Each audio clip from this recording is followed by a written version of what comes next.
As winter descended on the Yukon, the gold miners of Discovery Channel's Gold Rush faced their final and most defining challenge of the season in the emotionally charged, nearly 2-hour season 15 finale titled The Last Dance. After months of setbacks, surprises, and grueling work, Parker Schnabel, Rick Ness, Tony Beats, and Kevin Beats made one last, all-out push to squeeze out every ounce of gold before the deep freeze shut down their operations for good. Here's how the season ended for each of the main miners and who walked away from the cold with their pockets full of gold. Rick Ness, defying the odds with heart and hustle. Rick Ness's comeback story has been one of the season's most talked about arcs. After a rocky start and a years-long absence, he returned with a lean crew of just 7 and a mountain of pressure. With his water license still in limbo and the bitter cold creeping in, the team pushed to run their plant around the clock, a Herculean effort in the Yukon's unforgiving climate. Just as momentum was building, Monster Red's shaker deck belt snapped, threatening to shut everything down. But mechanic Ryan Kent refused to give up, drilling makeshift holes and rigging a conveyor clip to hold the machine together. The patch held, and the crew powered on, only to be hit by another blow. A leaking water line under the wash pad brought operations to a screeching halt once again. After assessing the damage, Ness made the gut-wrenching call to shut down for the season. Morale dipped, but there was still one last card to play, the final gold weigh.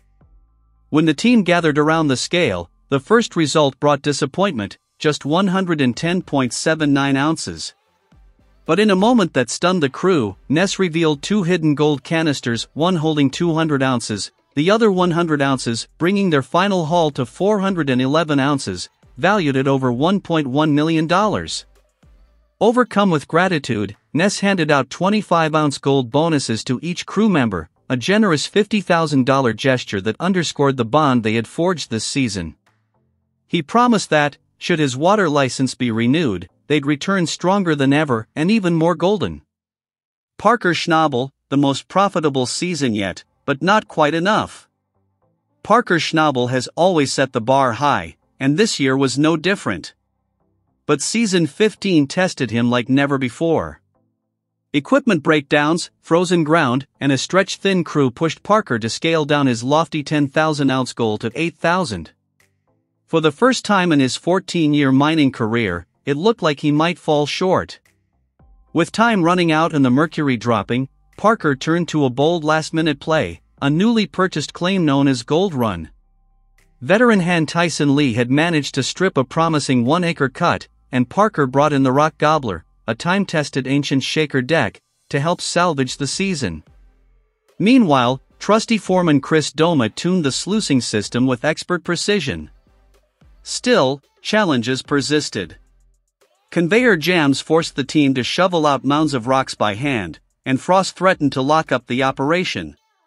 But Parker was undeterred. He hopped into the D10 dozer and ripped through the icy pay dirt himself. At last, the time came to weigh the gold from all 3 of his operating wash plants. The tension in the air was palpable. First up was the bridge cut, run by wash plant Big Red's successor, now affectionately called Bob.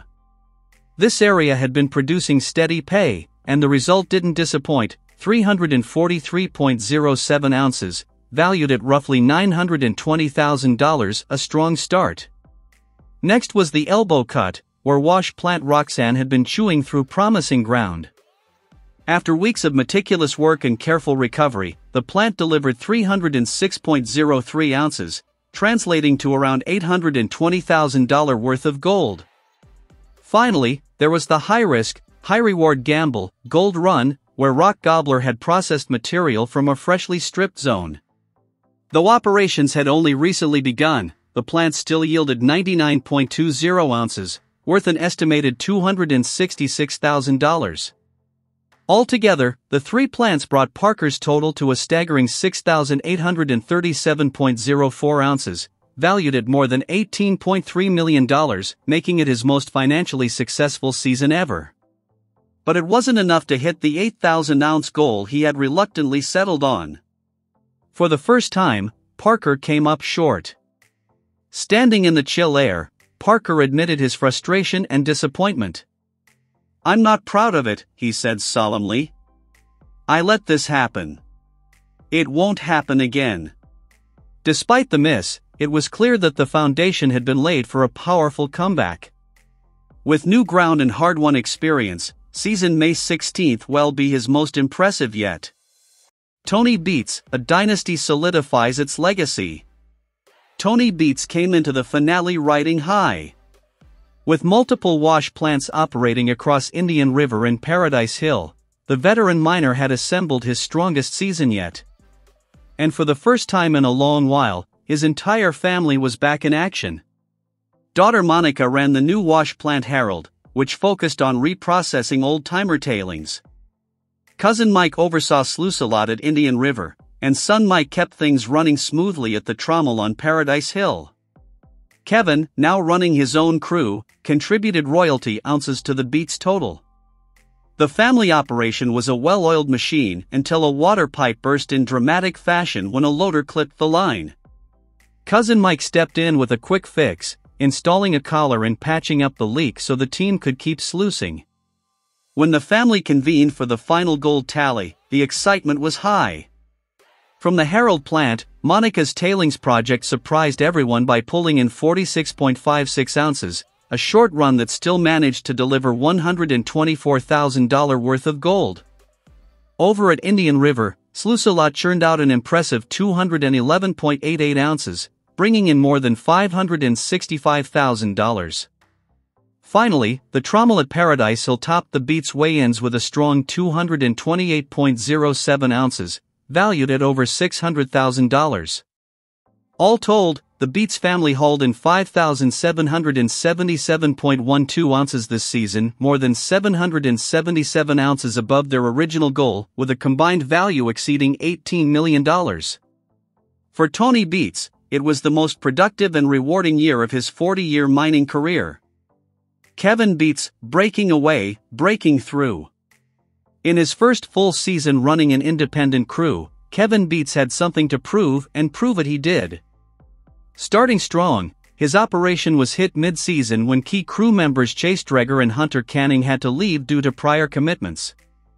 Then came the worst blow, the feeder belt, previously patched with conveyor clips, shredded completely. It had to be fully replaced. Undeterred, Kevin led the repair and pushed forward with his smaller but determined team. They focused on steady sluicing, working the paid dirt over a 3-week stretch. At the weigh-in, Kevin and his right-hand man Tang presented their gold alongside the rest of the Beats clan. The numbers were impressive, 375.80 ounces, worth just over $1 million. Their final seasonal total came in at 1,056.57 ounces, marking a major success in his debut as a fully independent operator. Gold Rush Season 15 ended not with a whimper, but with the roar of engines, the rush of sluice water, and the clink of gold hitting steel. Each miner took a different path, but all reached a place of triumph, some measured in gold, others in grit, leadership, and loyalty. Rick Ness proved that determination and teamwork can lead to one of the most impressive comebacks in recent memory. Parker Schnabel may have missed his goal, but he secured the most lucrative season of his career and laid the groundwork for a vengeance-fueled return. Tony Beats stood atop the mountain, his family operation hitting its stride with record-breaking success. Kevin Beats emerged from his father's shadow, showing he has what it takes to carve out his own legacy in the Klondike. As the season fades into Yukon winter, one thing is clear, the dance may be over for now, but the music is just getting started. With tensions high and unfinished business left on the table, Gold Rush Season 16 is shaping up to be one of the most exciting yet. Parker Schnabel is more determined than ever to reclaim his title and hit his ambitious goals after falling short, while Rick Ness has reignited his mining fire with a tight-knit crew and a point to prove. Tony Beats, riding the momentum of his best season ever, will be looking to push the limits even further, and Kevin Beats has officially stepped out on his own, hungry to build a legacy. With new claims, bigger risks, and plenty of gold still in the ground, the next season promises high drama, epic challenges, and even bigger paydays.